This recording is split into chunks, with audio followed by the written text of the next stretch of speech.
राहुल गांधी की गाड़ी पर पथराव। बंगाल के मालदा जिला में राहुल गांधी की गाड़ी पर पथराव किया गया है। आज भारत जोड़ो न्याय यात्रा बंगाल पहुंच गई है। सफर के दौरान कांग्रेस लीडर के काफिले पर हमला किया गया। कुछ नामालूम अफराद ने उनकी गाड़ी पर पथराव किया। जिस गाड़ी में वो सफर कर रहे थे उसका शीशा टूट गया। ये हमला मालदा के हरिश्चंद्रपुर इलाके में उस वक्त हुआ जब यात्रा बिहार से दोबारा मगरबी बंगाल में दाखिल हो रही थी।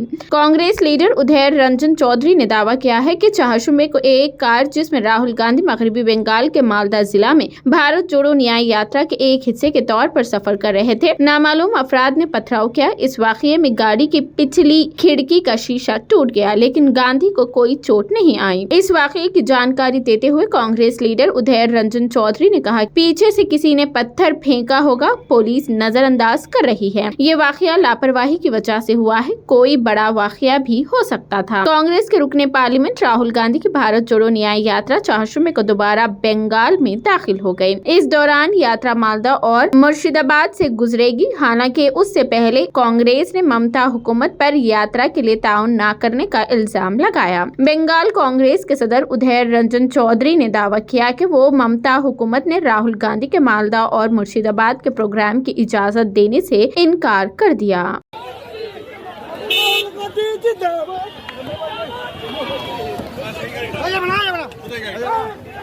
थामा